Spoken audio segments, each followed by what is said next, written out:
Bonjour tout le monde et bienvenue dans cette nouvelle vidéo sur le cours du traitement de signal. Je rappelle simplement qu'on a déjà fait 4 vidéos sur ce cours-là et on avait étudié les notions fondamentales de signal, de système de premier ordre, système de deuxième ordre, réponse impulsionnelle indicielle d'un système de premier ordre, réponse impulsionnelle et indicielle d'un système du deuxième ordre, etc. Alors, aujourd'hui, on va introduire une nouvelle notion, c'est le produit de convolution de deux signaux. Alors, à la fin de cette vidéo, n'hésitez pas à nous faire parvenir de vos remarques, vos questions, etc. Et si la vidéo vous a plu, n'hésitez pas à nous encourager par la mise de like, par des partages et par vos abonnements. Alors, produit de convolution. Alors, pour introduire cette notion-là, on va prendre un exemple introductif. C'est le cas du photocopieur. Alors, on va considérons une machine photocopieuse imparfaitement réglée. Voilà, c'est-à-dire qu'il ne donne pas une copie parfaite de l'original. Alors, un trait en position X1 donne sur la photocopie un trait étalé centré en X1. C'est-à-dire, voilà, j'ai par exemple ma page originale dans laquelle j'ai ici une impulsion, un trait, voilà, il est positionné en X1. Et bien, lorsque je vais le photocopier, voilà ce que je vais obtenir. Je vais obtenir quelque chose comme ça, c'est-à-dire, c'est ce trait-là, mais qui est étalé, positionné en X1. De même, un trait d'une intensité moindre, donc voilà le premier trait, son intensité est beaucoup plus importante que celui-là. Le deuxième trait, positionné en X2, et bien, il va nous donner la même chose, un trait d'intensité moindre et qui est toujours étalé. On admet, donc pour continuer l'étude, on va admettre que l'étalement de l'encre sur la photocopie est identique pour les deux cas. C'est-à-dire, l'étalement, il est le même. Cet étalement est donc fonction caractéristique de l'appareil que nous appelons fonction d'étalement. C'est-à-dire, lorsqu'on fait une photocopie, qu'est-ce qu'on obtient? On obtient à partir d'un trait, un trait étalé. Donc, c'est comme si la photocopie joue le rôle d'une photocopie avec étalement du trait. C'est-à-dire, c'est ce qu'on appelle fonction d'étalement ou bien fonction de réponse que nous allons noter h de x. Voilà, ce fait que ce trait ici est étalé, le passage de là à là, c'est dû à la fonction h de x, que je viens d'appeler fonction d'étalement ou bien fonction réponse. Donc vous comprenez bien dans ce cas-là que si j'ai deux traits comme ça là, l'un en x1, l'autre en x2, et bien je vais obtenir, voilà, x1, le trait avec étalement, l'autre en x2 avec le même étalement. Alors, donc, pour un trait en X1 d'intensité F1, la photocopie donne F1 H de X moins X1. C'est-à-dire l'intensité F1, mais qui est étalée, positionnée en X1 et étalée par la fonction H. De même pour X2 d'intensité F2, nous allons obtenir la fonction, c'est-à-dire c'est comme si on parle en termes d'entrée et de sortie. En sortie, on va obtenir F2 H X moins X2.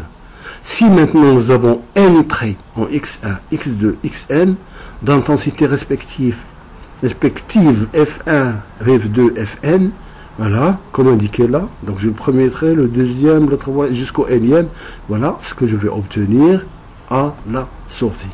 Alors la superposition, si maintenant on superpose tous ces traits là, donc dans la même page et on cherche qu'est-ce qu'on va obtenir au niveau de la photocopie, et bien la superposition de n traits étalés, le signal de sortie S de X sera la somme de ces traits étalés, c'est-à-dire le F1 HX moins X1 plus F2 HX moins X2 plus Fn HX moins Xn, ce qui peut être représenté par la fonction suivante, S de X égale somme de I jusqu'à N, Fi, H de X moins Xi. Cet effet d'étalement peut être représenté aussi par le schéma suivant, c'est-à-dire pour mieux modéliser, pour mieux vous montrer cet effet d'étalement avec dégradation de l'intensité, si je prends pour le premier cas. Donc le premier trait, positionné en X1 avec une intensité F1. C'est le signal d'entrée. À la sortie, qu'est-ce qu'on va obtenir? Eh bien, on va obtenir, voilà, il est étalé. Mais pour mieux comprendre cet étalement, voilà, au centre X1, je vais obtenir le maximum d'intensité, là, c'est là, mais il y a, quand je vais du centre là vers ce côté ou bien vers l'autre, il y a dégradation de l'intensité, voilà, de ce côté et de ce côté-là. C'est F1 HX moins X1. La même chose pour ce deuxième trait, voilà. Donc, voilà ce que j'ai. Et maintenant, si j'ai X1, j'ai F1 en X1, F2 en X2, et bien voilà ce que je vais obtenir. C'est-à-dire que là, je commence à obtenir des chevauchements. Voilà. Donc, voilà, plus les traits se rapprochent, plus je vais perdre la qualité de pouvoir discerner les deux traits. Donc voilà les deux traits, et vous voyez le chevauchement, et puis si X2 tend, on essaie de tendre X2 vers X1, et bien je ne vais pas avoir, comme ici on peut déjà le voir, les intensités les plus fortes se trouvent là et là, mais à un moment donné, je vais avoir tout un mélange et ça devient difficile de discerner entre les deux traits. Alors, maintenant, si le signal est une fonction, donc tout à l'heure, on a parlé de traits, premier trait, le deuxième trait, le troisième, et chacun lui correspond sa fonction d'étalement. Et bien maintenant, supposons qu'au lieu d'avoir des traits, on a une fonction continue de x à la place d'une fonction discrète. Ben, ça veut dire le résultat obtenu, s de x qui était égal à la somme discrète de f de i h de x moins x, etc. Et bien je vais avoir une somme, une intégrale, une somme continue. Donc le résultat pour une fonction continue, je vais avoir s de x égale moins l'infini jusqu'à plus l'infini, f de u h de x moins u du. Ce qui sera défini comme le produit de convolution des fonctions f et h. Donc ce produit de convolution, c'est le modèle de filtre bilinéaire. C'est le modèle mathématique du filtre bilinéaire. Donc ici, qu'est-ce qu'on a obtenu? On a obtenu S de x égale, c'est-à-dire c'est quelque chose dans le domaine spatial, la variable étant x. Donc ça c'est quoi? Cet exemple introductif est relatif, puisqu'il est dans le domaine de l'espace. Alors ça, ce produit de convolution est dans le domaine du traitement d'image. Si maintenant la fonction, l'étude est dans le domaine de temps, ça veut dire la variable est temporelle, et bien on va, dans ce cas-là, on va se trouver dans ce qu'on appelle le domaine du traitement du signal. Et c'est ça l'objet de ce cours-là. Donc maintenant, ça c'était juste un exemple introductif. Alors maintenant, on va travailler dans le domaine du traitement du signal et on va définir de nouveau la convolution. Alors c'est quoi la convolution? C'est une opération sur deux signaux, f de t et g de t, de carré sommable, c'est-à-dire on travaille sur des signaux physiques à énergie finie, pour produire un troisième signal s de t qui est quoi? Eh bien c'est la version modifiée de l'un des signaux d'origine. Voilà, quand on fait le produit de f de t, le produit de convolution de f de t par g de t, il va nous donner un signal s de t qui représente une version modifiée de l'un des signaux d'origine. Alors la convolution, donc, c'est une intégrale qui exprime le chevauchement d'un signal g de t déplacé sur un autre signal f de t. J'ai un signal g de t, et j'ai f de t et un autre g de t. Je peux fixer l'un et faire déplacer l'autre de moins l'infini jusqu'à plus l'infini sur le premier signal. Et chaque fois, pour chaque position du déplacement, je fais le produit et je calcule l'intégrale et le résultat obtenu, ça sera la valeur associée à ce décalage qui est à l'instant t. Alors on va voir ça de près. Donc S de t, le produit de convolution dans le domaine du traitement du signal, S de t est égal à F de t, G de t est égal à l'intégrale de moins l'infini jusqu'à plus l'infini. Donc au départ j'avais dit F de t, G de t. Alors ici je tiens juste à faire une remarque, parce que ici on parle de F de t, G de t, la variable c'est t, c'est le temps. Mais aussi, on a une autre variable qui est temporelle, c'est le décalage. C'est taux. J'ai une fonction quelconque qui varie en fonction du temps, et puis j'ai l'autre qui varie en fonction du temps, et puis j'ai la variable, par exemple, taux, qui représente le moment de décalage, la position temporelle du décalage. Donc, on peut prendre f de taux, g de taux, et on cherche s de t, ou bien inversement. Donc les deux, ce sont des grandeurs, des variables temporelles. Donc f de t convolué à g de t. Juste une remarque, on parle de produit de convolution, et il y en a qui parlent de convolé, calculer le produit de convolution, ou bien calculer la convolée. Voilà, donc égal moins l'infini plus l'infini. Voilà la première fonction, f de taux. Donc c'est une fonction qui varie dans le temps, la variable temporelle c'est taux. La deuxième fonction c'est g de taux. Voilà. Alors qu'est-ce qu'on a fait? Qu'est-ce que ça représente g de t moins taux? Ça veut dire qu'on a pris la fonction g de taux et on l'a inversée. Si on l'a inversée, ça veut dire qu'elle devient g de moins taux. Et en plus de l'avoir inversée, on l'a décalée. Donc g de taux, voilà, elle devient g de t moins taux. C'est la fonction g de taux inversée et décalée. Alors prenons un exemple là. Donc si j'ai e de t, c'est un signal d'entrée. J'ai un système de fonctions de transfert donné.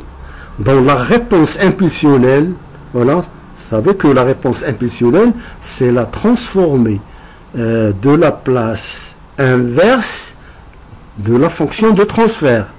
Donc, j'ai h de t, mon signal temporel, ma réponse impulsionnelle temporelle, et on vous demande de calculer la sortie.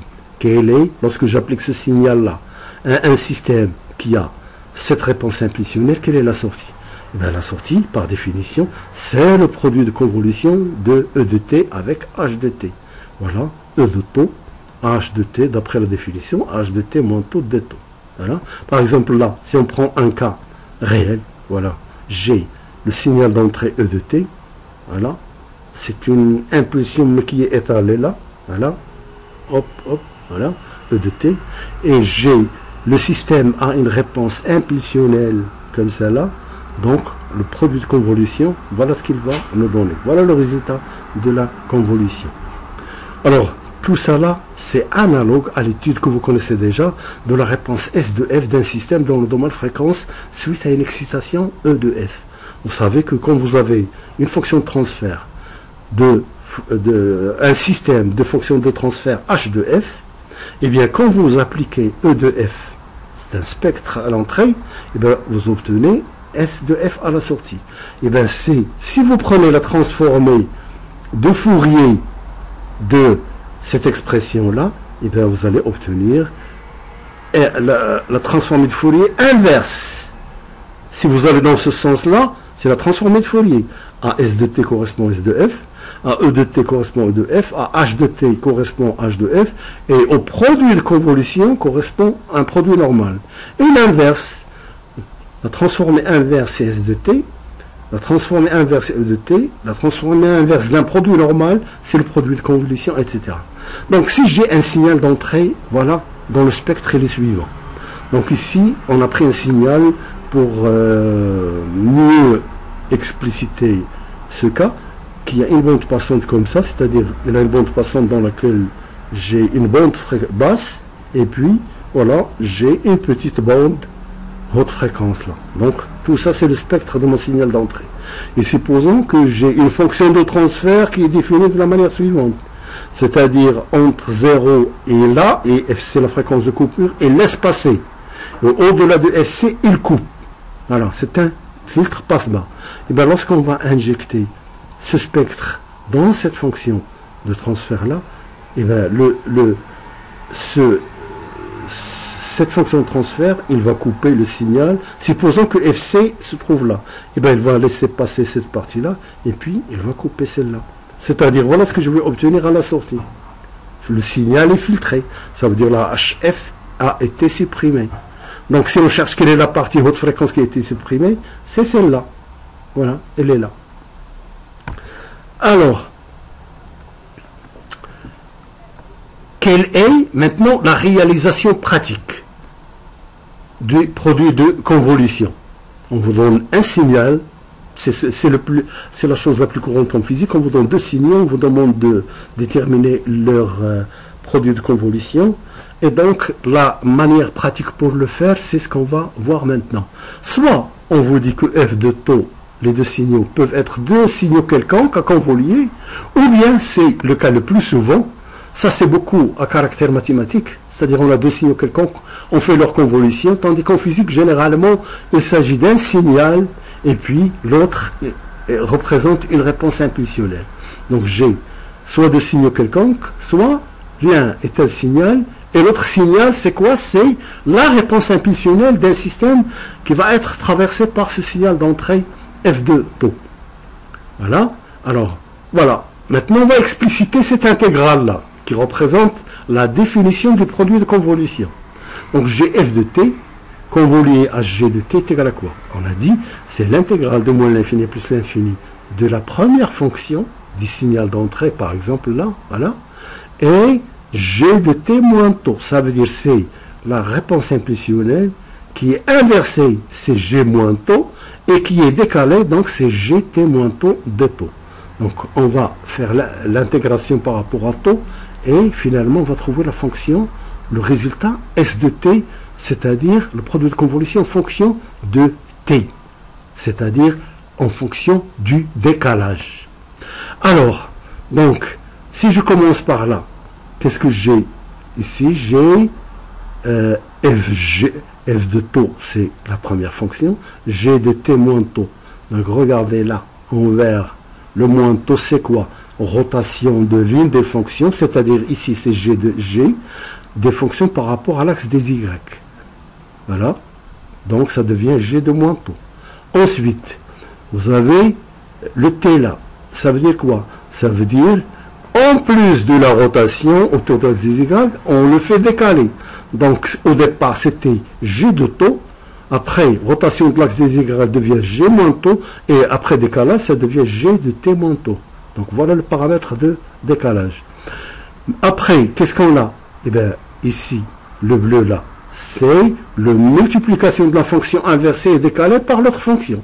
C'est-à-dire le produit de cette fonction avec celle-là. Maintenant, après avoir calculé le produit, eh bien, qu'est-ce qu'on fait? On calcule l'intégrale, c'est-à-dire calcul de la surface sous la courbe produit. Puisque, voilà, je vais obtenir une fonction résultat en produit de ces deux-là. J'intègre, donc c'est la surface qui se trouve en dessous de cette courbe. Et enfin, le résultat trouvé de cette intégrale va être attribué au produit f de t à l'instant t. C'est-à-dire, c'est le produit de convolution, le résultat des produits de convolution à l'instant t. Et comme t varie, eh bien, dans ce cas-là, on va voir que ce produit varie, et donc la valeur attribuée au produit varie, etc., etc. Pour mieux définir ceci, ben, je vais prendre un exemple là. Voilà, j'ai f de taux. Il est là. Donc, c'est une fonction qui varie en fonction du taux. Ici, c'est taux. G de taux, la même chose. Alors, qu'est-ce qu'on va faire? Eh bien, je vais calculer ce produit-là. Et bien maintenant, je propose, voilà, on peut faire le contraire, mais dans cet exemple, je propose, on prend f de t comme étant la première fonction, il est là, et g de taux.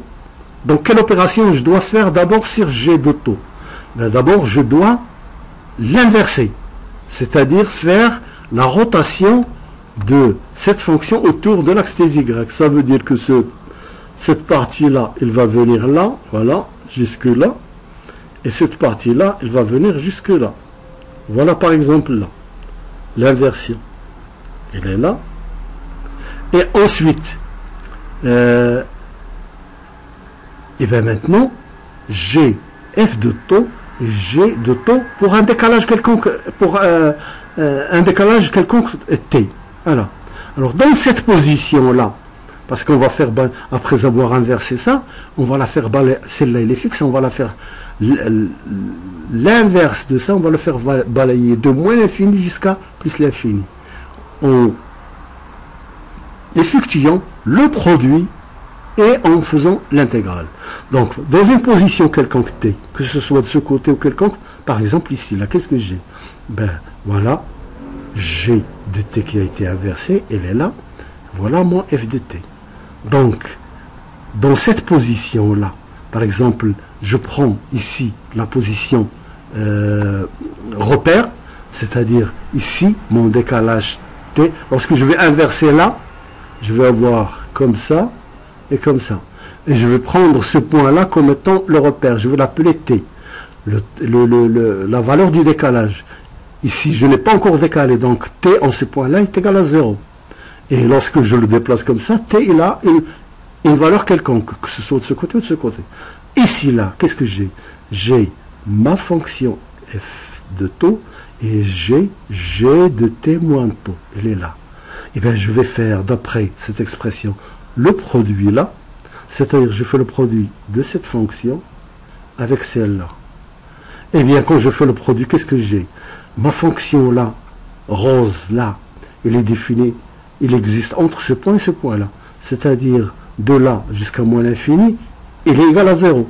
Donc le produit 0 par f de t ici est égal à 0. Voilà. Et entre là et là, eh bien, j'ai un produit, c'est cette évolution que multiplie par cette partie-là. Voilà. Il va me donner une certaine valeur. Lorsque j'effectue ce produit-là, celui-là, avec celui-là, voilà le produit, la valeur qu'il me donne. Voilà. Et quand je fais l'intégrale, ça veut dire que je calcule la surface de ce produit-là. Et la valeur de cette surface, c'est une valeur donnée. Voilà, elle est là. Et bien, je dis, au niveau du décalage T, là, voilà la valeur du produit de convolution. Et je change le T, voilà, et bien, je calcule le produit de cette expression avec celle-là, et j'intègre, il va me donner une deuxième valeur là, etc., etc. Et quand je balaye de là jusque là, de moins l'infini jusqu'à moins l'infini, voilà la courbe que je vais obtenir là.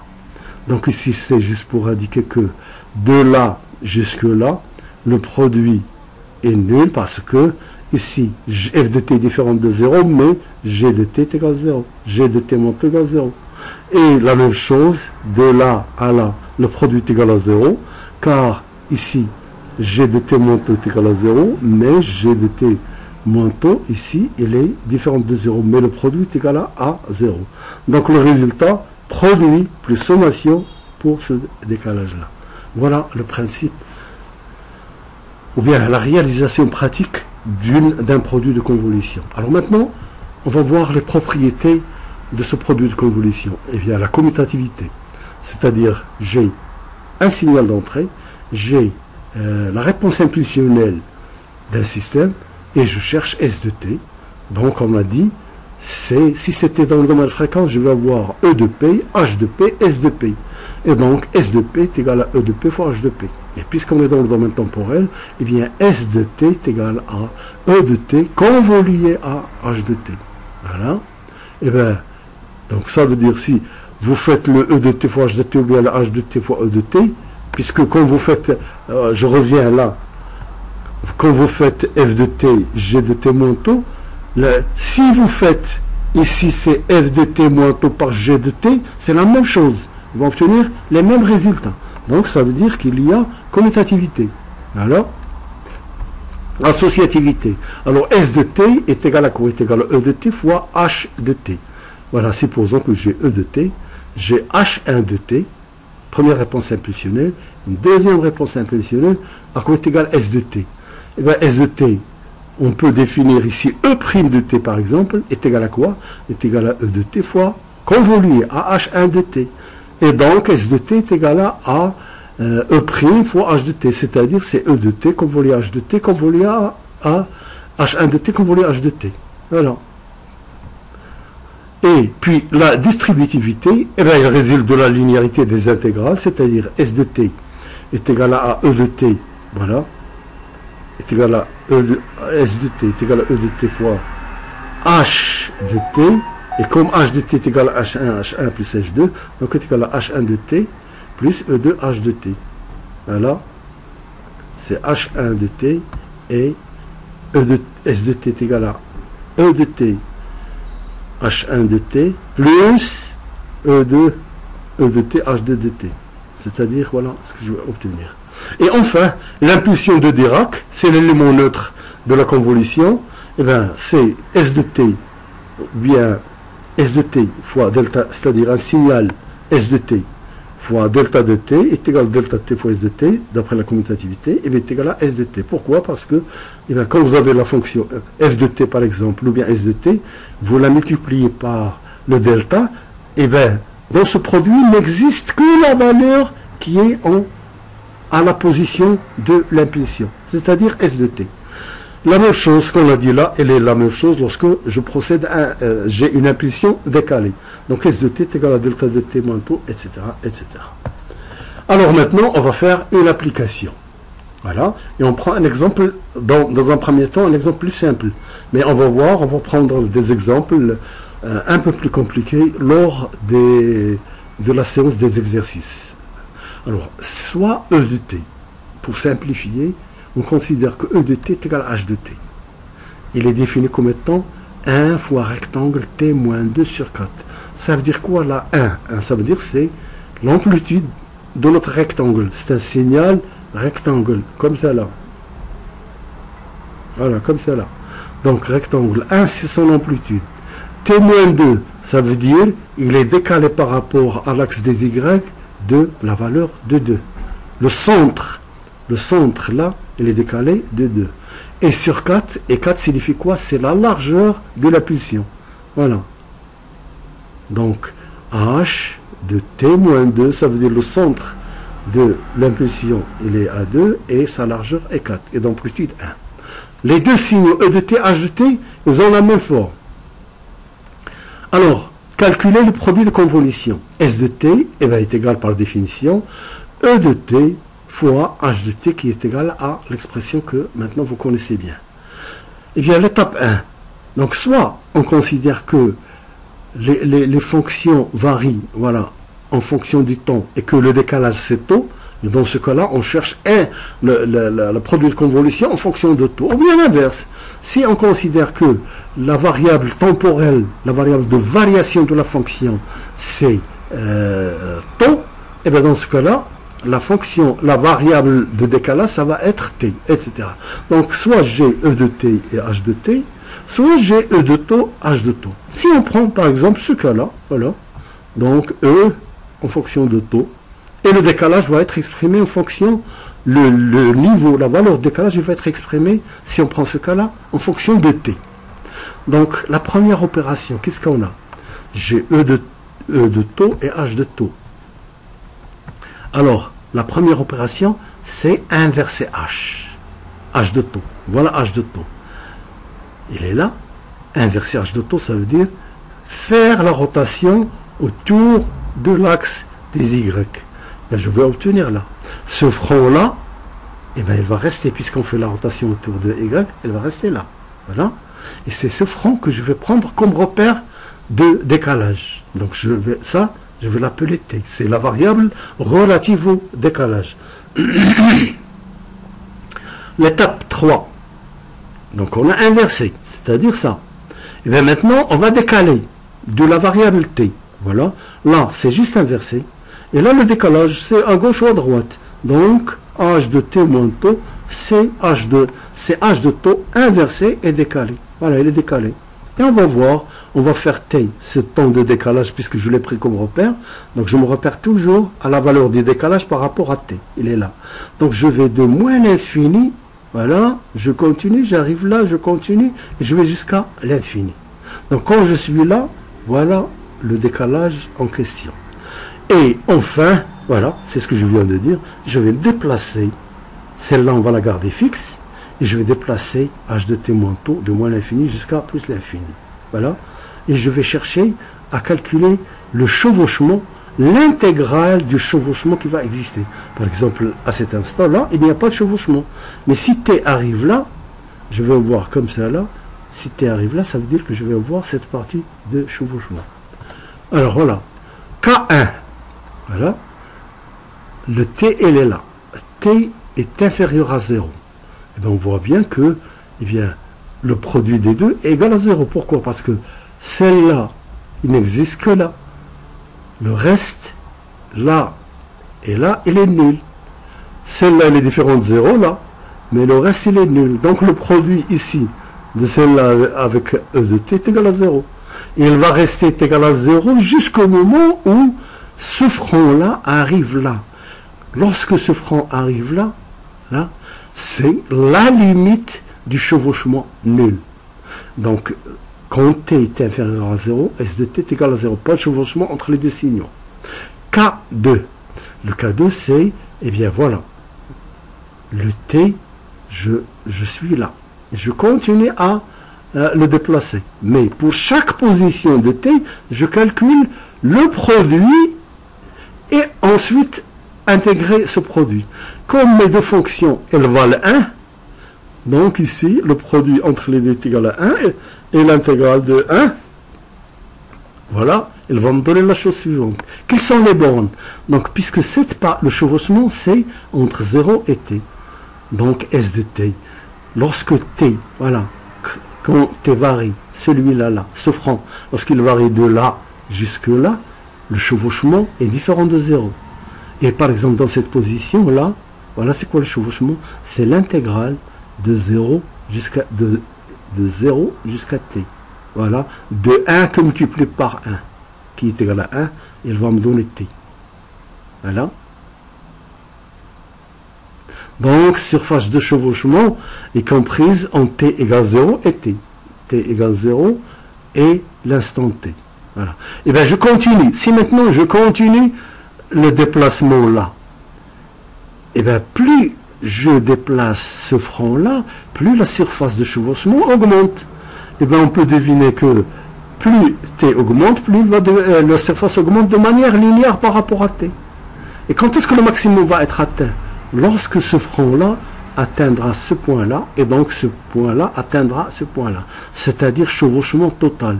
C'est là où je vais obtenir le maximum de ma surface, et donc de mon intégrale, et donc de mon produit de convolution. Ça veut dire, voilà le maximum que je vais obtenir. Donc ça veut dire lorsque t varie de 0 à t égale à 0, et bien le produit de convolution égale 0. Lorsque t égale à 4, et bien le produit de convolution est égal à a, t est égal à 4, est égal à 4 là. Voilà. K3. Et bien maintenant, voilà, le maximum, je suis arrivé là. Et bien après, là, quand je vais déplacer, et bien le front rouge va sortir là. Et le front bleu va se déplacer là. Donc la surface d'intersection, bien de chevauchement, va diminuer. Et bien elle va diminuer de manière linéaire, comme celle-là augmentée là, là, il va diminuer de manière linéaire. Voilà. Donc, lorsque t est supérieur ou égal à 4, c'est-à-dire, voilà, t, le t il est là, supérieur à 4. Et t moins 4, ça c'est t. Et ça c'est t. Ça c'est t moins 4. Lorsque t arrive là, voilà t moins 4, il est là. Et t moins 4 est inférieur à 4. C'est-à-dire que, voilà, je me suis déplacé, mais je ne suis pas sorti complètement. C'est-à-dire, je me déplace, voilà, la surface de chevauchement va diminuer, et lorsque ce front-là arrive là, voilà, et bien je fais mon calcul dans ce cas-là. Lorsque ce front se déplace de là, et lorsqu'il arrive là, c'est-à-dire le t va se déplacer, et il va jusqu'à 8. Eh bien, ça veut dire tout simplement, dans ce cas-là, notre t, ici, il était compris entre 0 et 4. Et bien maintenant, il va être compris entre 4 et 8. T compris entre 4 et 8. Et bien, quelle est l'intégrale? Et bien, c'est cette surface-là, c'est-à-dire S de t est égal à quoi? Et bien, comment intégrer cette surface? Et bien, ça, c'est 4. Ce point-là. Et ce point-là, c'est quoi? Et bien, comme ici, la largeur de l'impulsion, c'est 4. Ici, c'est t. Donc, ça veut dire ici, c'est t moins 4. Donc, mon intégrale va porter de t moins 4 jusqu'à 4. Voilà. Et il va me donner 8 moins t. Voilà. Et puis, voilà ce cas. Et puis, le dernier cas, qu'est-ce que j'ai? Et bien, lorsque le t va dépasser 8. Si le t dépasse 8, ça veut dire ce t moins 4, il va sortir. Il va dépasser 4. Et dans ce cas-là, c'est comme dans le premier cas, le chevauchement, il n'y a pas d'intersection pas de chevauchement, donc le produit de convolution, voilà, il va être nul. Et je vais obtenir cette valeur-là. Alors, pour résumer tout ça, eh bien voilà. Donc, j'ai E de t, H de t. H de t, on l'a inversé. Et on l'a déplacé. Voilà. Et je vais déplacer, voilà, cette forme-là de moins l'infini jusqu'à plus l'infini. Voilà. Donc, lorsque t, dans un premier temps, t inférieur à 0, pas de chevauchement, voilà. Donc, le produit t inférieur à 0, voilà, le chevauchement est nul. Donc, le produit de convolution est nul. Maintenant, quand t compris entre 0 et 4, t, ce front est entré là. Donc, lorsqu'il varie de 0 à 4, eh bien, on a vu que E de t, c'est-à-dire là, voilà, eh bien, on a trouvé que S de t est égal à AT. Ça veut dire qu'elle varie de manière linéaire. Et que le maximum, quand est-ce que j'obtiens le maximum? Lorsque celle-là, elle coïncide exactement avec celle-là. Ça veut dire le t va venir là, et t moins 4, il va venir là. Ça veut dire que c'est la surface, le chevauchement est maximum, surface maximale, donc produit de convolution maximum, et je vais obtenir là. Maintenant, lorsque le t sort de l'autre côté, c'est-à-dire voilà, il est là, il est arrivé là, chevauchement total c'est ça, et maintenant elle commence à sortir, donc la surface va commencer à diminuer de manière linéaire, et on avait trouvé que eh ben, ça fait 8 moins t, voilà, il diminue, et lorsque j'arrive là, c'est-à-dire lorsque cette impulsion sort complètement, il n'y a plus de chevauchement, on va atteindre la valeur 0. Voilà en ce qui concerne le produit de convolution et cette application. Donc nous allons voir d'autres applications un peu plus compliquées lors des séances des exercices. Alors sur ce se termine ce cours sur la convolution. Et n'oubliez pas, je rappelle, que vous pouvez nous faire parvenir de vos commentaires, vos remarques, vos questions. Et je vous demande vivement d'encourager la chaîne par la mise de like, d'abonnement et de partage. Voilà, sur ce se termine. Merci à la